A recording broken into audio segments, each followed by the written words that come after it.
ओम शांति। 25 सितंबर 2024 की साकार मुरली है। बाबा कहते, मीठे बच्चे, बेहद की स्कॉलरशिप लेनी है तो अभ्यास करो। एक बाप के सिवाय और कोई भी याद न आए। प्रश्न, बाप का बनने के बाद भी यदि खुशी नहीं रहती है तो उसका कारण क्या है? उत्तर, पहली पॉइंट, बुद्धि में पूरा ज्ञान नहीं रहता। दूसरा, बाप को यथार्थ रीति याद नहीं करते। याद न करने के कारण माया धोखा देती है, इसलिए खुशी नहीं रहती। तुम बच्चों की बुद्धि में नशा रहे, बाप हमें विश्व का मालिक बनाते हैं, तो सदा उल्लास और खुशी रहे। बाप का जो वर्षा है, पवित्रता, सुख और शांति, इसमें फुल बनो तो खुशी रहेगी। ओम शांति। ओम शांति का अर्थ तो बच्चों को अच्छी रीति मालूम है। मैं आत्मा, ये मेरा शरीर, यह अच्छी रीति याद करो। भगवान माना आत्माओं का बाप हमको पढ़ाते हैं। ऐसे कभी सुना है? वह तो समझते हैं श्री कृष्ण पढ़ाते हैं, परंतु उनका तो नाम रूप है ना। ये तो पढ़ाने वाला है निराकार बाप। आत्मा सुनती है और परमात्मा सुनाते हैं। ये नई बात है ना। विनाश तो होने का ही है ना। एक है विनाश काले विपरीत बुद्धि, दूसरी है विनाश काले प्रीत बुद्धि। आगे तुम भी कहते थे ईश्वर सर्वव्यापी है, पत्थर भीतर में है। इन सब बातों को अच्छी रीति समझना है। ये तो समझाया है आत्मा अविनाशी है, शरीर विनाशी है। आत्मा कभी घटती बढ़ती नहीं। वह है इतनी छोटी आत्मा। इतनी छोटी आत्मा ही 84 जन्म लेकर सारा पार्ट बजाती है। आत्मा शरीर को चलाती है। ऊंच से ऊंच बाप पढ़ाते हैं तो जरूर मर्तबा भी ऊंच मिलेगा ना। आत्मा ही पढ़कर मर्तबा पाती है। आत्मा कोई देखी नहीं जाती। बहुत कोशिश करते हैं कि देखे आत्मा कैसे आती है, कहाँ से निकलती है, परंतु मालूम नहीं पड़ता है। करके कोई देखे भी तो समझ नहीं सकेंगे। ये तो तुम समझते हो, आत्मा ही शरीर में निवास करती है। आत्मा अलग है, जीव अलग है। आत्मा छोटी बड़ी नहीं होती है, जीव छोटे से बड़ा होता है। आत्मा ही पतित और पावन बनती है। आत्मा ही बाप को बुलाती है, हे पतित आत्माओं को पावन बनाने वाले बाबा, आओ। ये भी समझाया है सभी आत्माएं हैं ब्राइड्स, सीताएं, और वह है राम, ब्राइड ग्रूम एक। वो लोग फिर सभी को ब्राइड ग्रूम कह देते हैं। अब ब्राइड ग्रूम सब में प्रवेश करे, ये तो हो नहीं सकता। ये बुद्धि में उल्टा ज्ञान होने के कारण ही नीचे गिरते आए हैं। क्योंकि बहुत ग्लानि करते, पाप करते, डिफेम करते हैं।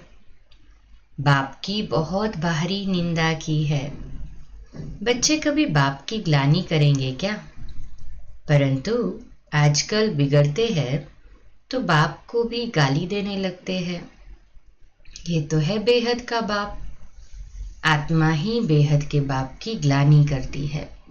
बाबा, आप कच्छ-मच्छ अवतार हो। श्री कृष्ण की भी ग्लानि की है। रानियों को भगाया, ये किया, माखन चुराया। अब माखन आदि चुराने की उनको क्या दरकार पड़ी? कितने तमोप्रधान बुद्धि बन पड़े हैं। बाप कहते हैं मैं आकर तुमको पावन बनाने की बहुत सहज युक्ति बताता हूँ। बाप ही पतित पावन सर्वशक्तिमान अथॉरिटी है। जैसे साधु संत आदि जो भी है, उनको शास्त्रों की अथॉरिटी कहते हैं। शंकराचार्यों को भी वेदों, शास्त्रों आदि की अथॉरिटी कहेंगे। उनका कितना भपका होता है। शिवाचार्य का तो कोई भपका नहीं, इनके साथ कोई पलटन नहीं। ये तो बैठ सभी वेद शास्त्रों का सार सुनाते हैं। अगर शिव बाबा भपका दिखाए तो पहले इनका अर्थात ब्रह्मा का भी भपका चाहिए, परंतु नहीं। बाप कहते हैं मैं तो तुम बच्चों का सर्वेंट हूं। बाप इनमें प्रवेश कर बच्चों को समझाते हैं कि बच्चे तुम पतित बने हो, तुम पावन बन फिर 84 जन्मों के बाद पतित बन गए हो। इनकी ही हिस्ट्री ज्योग्राफी फिर से रिपीट होगी। इन्होंने ही 84 जन्म भोगे हैं, फिर उन्हें ही सतो प्रधान बनने की युक्ति बताते हैं। बाप ही सर्वशक्तिमान हैं।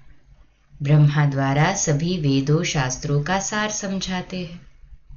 चित्रों में ब्रह्मा को शास्त्र दिखाते हैं, परंतु वास्तव में शास्त्रों आदि की तो बात है नहीं। न बाबा के पास शास्त्र है, न इनके पास, न तुम्हारे पास शास्त्र है। ये तो तुमको नित्य नई नई बातें सुनाते हैं। ये तो जानते हो कि सभी भक्ति मार्ग के शास्त्र है। मैं कोई शास्त्र थोड़े ही सुनाता हूँ, मैं तो तुमको मुख से सुनाता हूँ, तुमको राजयोग सिखाता हूँ, जिसका फिर भक्ति मार्ग में नाम गीता रख दिया है। मेरे पास व तुम्हारे पास कोई गीता आदि है क्या? ये तो पढ़ाई है। पढ़ाई में अध्याय श्लोक आदि थोड़े ही होते हैं। मैं तुम बच्चों को पढ़ाता हूँ, हूबहू कल्प कल्प ऐसे ही पढ़ाता रहूंगा। कितनी सहज बात समझाता हूँ। अपने को आत्मा समझो। ये शरीर तो मिट्टी हो जाता है, आत्मा अविनाशी है। शरीर तो घड़ी घड़ी जलता रहता है। आत्मा एक शरीर छोड़ दूसरा लेती है। बाप कहते हैं मैं तो एक ही बार आता हूँ। शिवरात्रि भी मनाते हैं। वास्तव में होना चाहिए शिव जयंती, परंतु जयंती कहने से माता के गर्भ से जन्म हो जाता है, इसलिए शिवरात्रि कह देते हैं।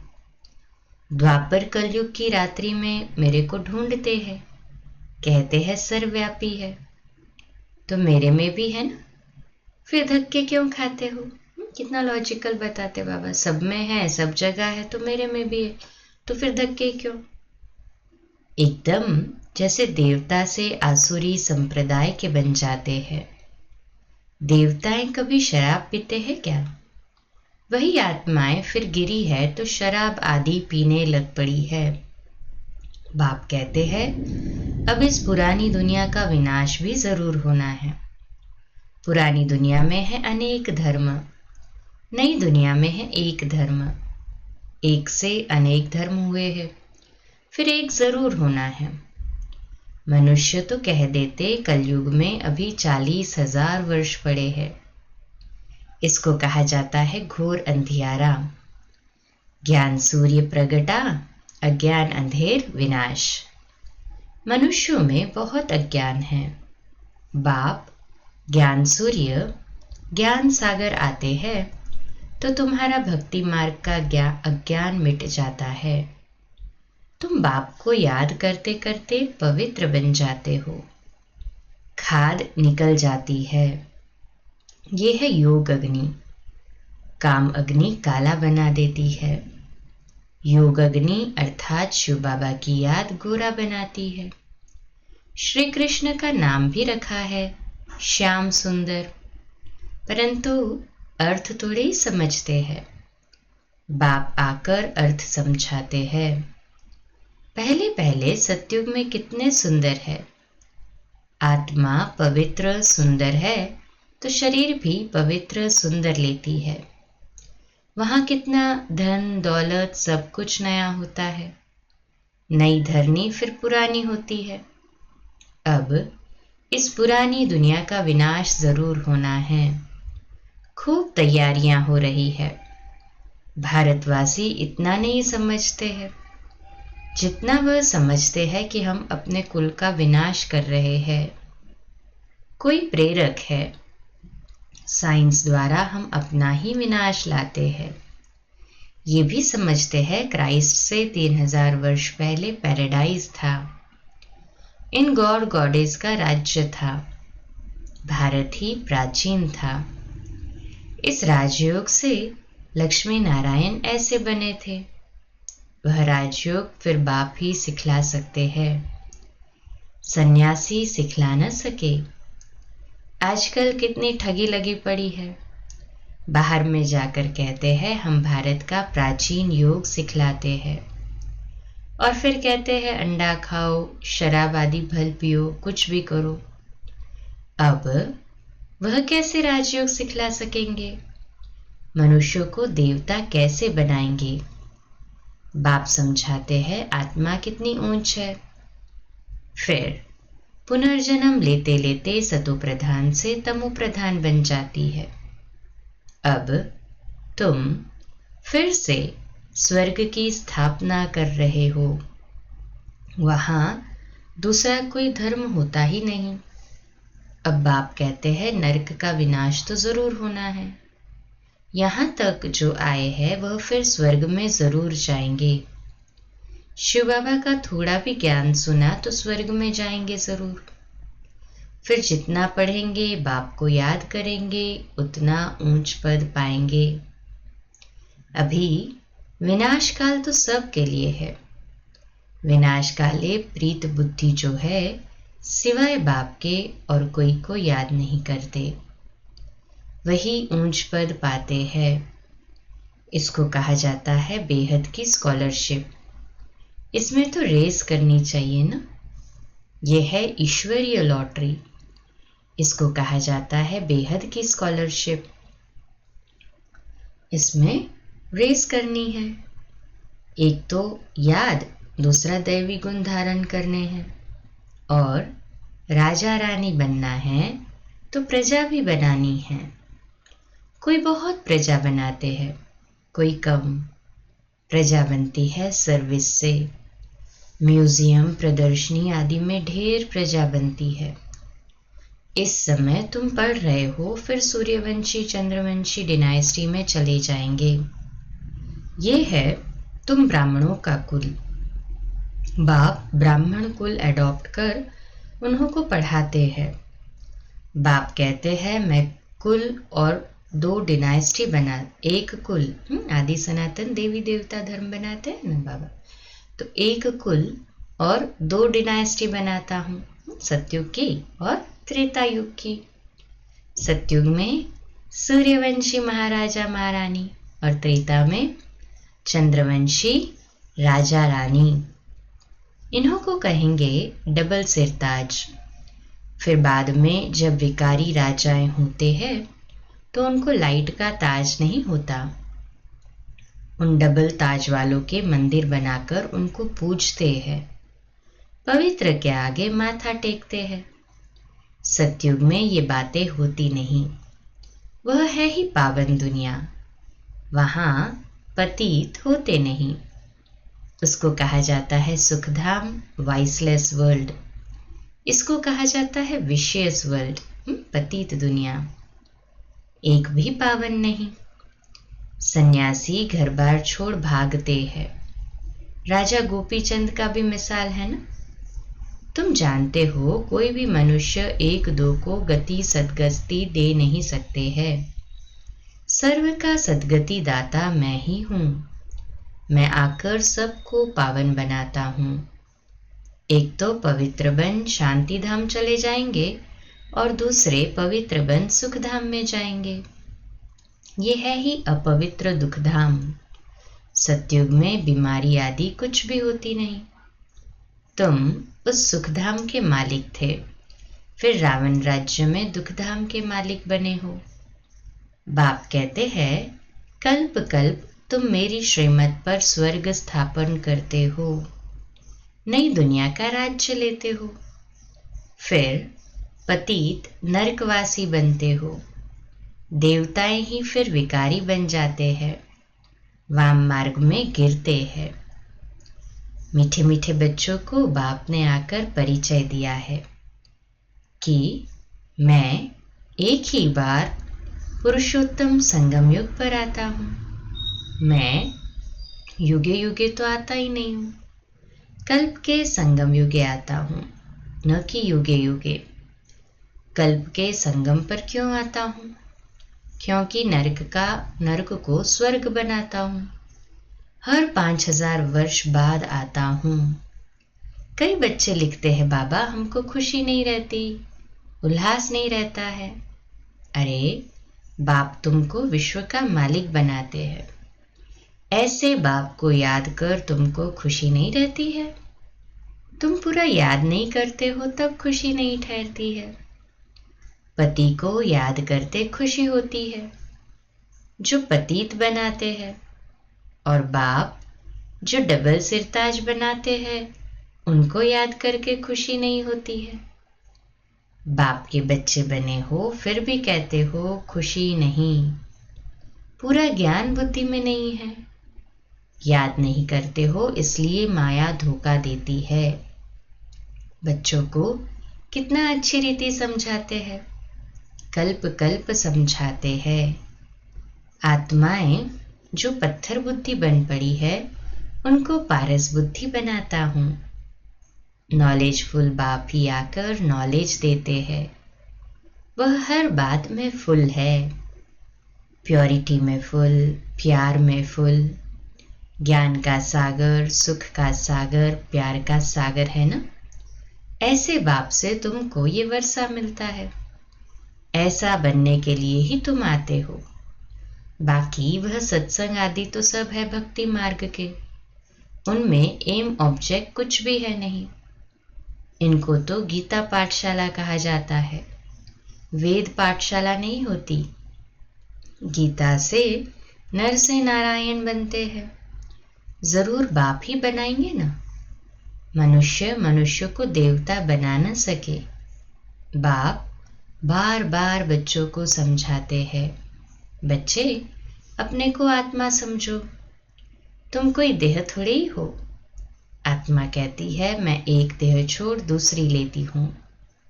अच्छा, मीठे मीठे सिकिलदे बच्चों प्रति माता पिता बाप दादा का याद प्यार और गुड मॉर्निंग। रूहानी बाप की रूहानी बच्चों को नमस्ते। हम रूहानी बच्चों की रूहानी बाप दादा को याद प्यार, गुड मॉर्निंग और नमस्ते। वाह बाबा वाह, शुक्रिया बाबा शुक्रिया। धारणा के लिए मुख्य सार है, पहली पॉइंट, जैसे शिव बाबा का कोई भपका नहीं, सर्वेंट बन बच्चों को पढ़ाने के लिए आए हैं, ऐसे बाप समान अथॉरिटी होते हुए भी निरअहंकारी रहना है। पावन बनकर पावन बनाने की सेवा करनी है। दूसरी पॉइंट, विनाश काल के समय ईश्वरीय लॉटरी लेने के लिए प्रीत बुद्धि बन याद में रहने व दैवी गुण को धारण करने की रेस करनी है। आज का मीठा वरदान, शुद्ध संकल्पों के घेराव द्वारा सेफ्टी का अनुभव करने और कराने वाले शक्तिशाली आत्मा भव। तो आज का सोमान, मैं शक्तिशाली आत्मा हूँ।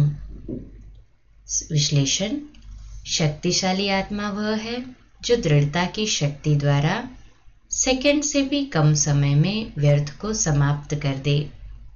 शुद्ध संकल्प की शक्ति को पहचानो। एक शुद्ध व शक्तिशाली संकल्प बहुत कमाल कर सकता है। सिर्फ कोई भी दृढ़ संकल्प करो तो दृढ़ता सफलता को लाएगी। सबके लिए शुद्ध संकल्पों का बंधन घेराव ऐसा बांधो जो कोई थोड़ा भी कमजोर हो, उनके लिए भी ये घेराव एक छत्र छाया बन जाए, सेफ्टी का साधन व किला बन जाए। स्लोगन, सबसे श्रेष्ठ भाग्य उनका है जिन्हें डायरेक्ट भगवान द्वारा पालना, पढ़ाई और श्रेष्ठ जीवन की श्रीमत मिलती है। आज का व्यक्ति इशारा, भक्तों को सर्व प्राप्ति कराने का आधार इच्छा मात्रम अविद्या की स्थिति है। जब स्वयं इच्छा मात्रम अविद्या हो जाते हो, तभी अन्य आत्माओं की सर्व इच्छाएं पूर्ण कर सकते हो। कोई भी इच्छाएं अपने प्रति नहीं रखो, लेकिन अन्य आत्माओं की इच्छाएं पूर्ण करने का सोचो तो स्वयं स्वतः ही संपन्न बन जाएंगे। अच्छा, कम बोलो, धीरे बोलो, मीठा बोलो, सत्य बोलो, सोच समझकर बोलो। निमित्त भाव, निर्माण भाव, निर्मल वाणी। आज का नया दिन आप सभी को मुबारक हो, मुबारक हो, मुबारक हो। शुभ दिवस। ओम शांति।